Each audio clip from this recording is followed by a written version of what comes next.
તો hello guys, કેમ છો? મજામાં? Welcome back to my channel. તો આજે બનાવવાના છે આપણે પાણીપુરી. તો ચલો બનાવીએ પાણીપુરી.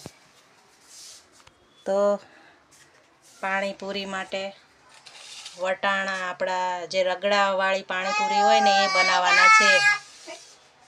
અને બટેકા ધોઈને બાફવા મૂકવાના છીએ. તો આપણે કરી દઈએ ગેસ ચાલુ.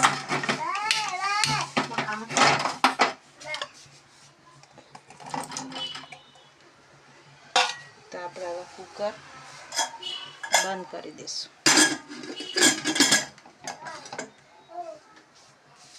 તો આપણે બનાવવાનું છે પાણી. તો પાણીમાંથી કોથમીર ને ફુદીનો આપણે ધોઈ નાખ્યો છે. અંદર આદુના કડકા પણ છે, બધું ધોઈ નાખ્યું છે.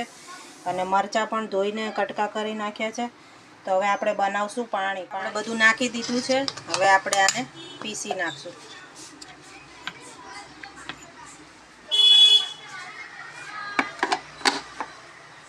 તો આપણે હવે પાણીને ગળી લીધું છે. તો એમાં એડ કરશું આપણે લીંબુનું પાણી.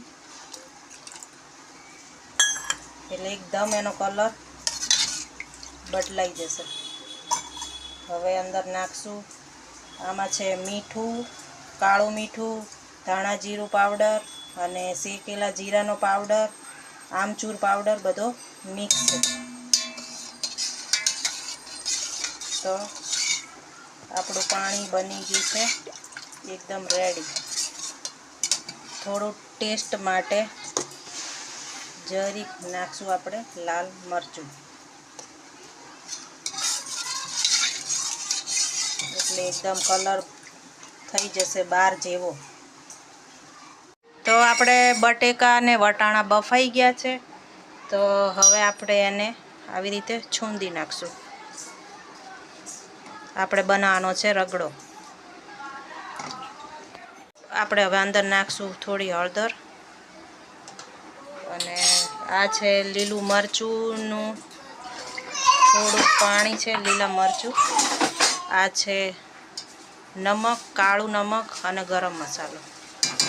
બસ આટલું નાખવાનું છે, બીજું કંઈ જ કરવાનું નથી. હવે આને આપણે ગરમ થવા દઈશું.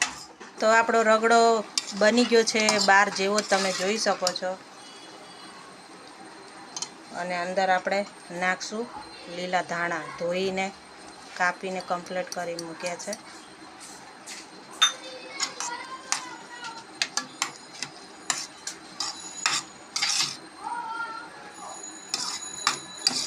તો આપણો રગડો પણ તૈયાર છે.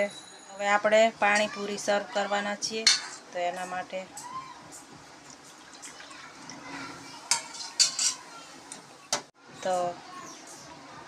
સર્વ કરવા માટે રેડી છે. તો આપણી ગરમા ગરમ પાણીપુરી રેડી છે. તો આવા જ વિડીયો જોવા માટે લાઈક, શેર, સબસ્ક્રાઈબ કરવાનું ભૂલતા નહીં. Okay, by.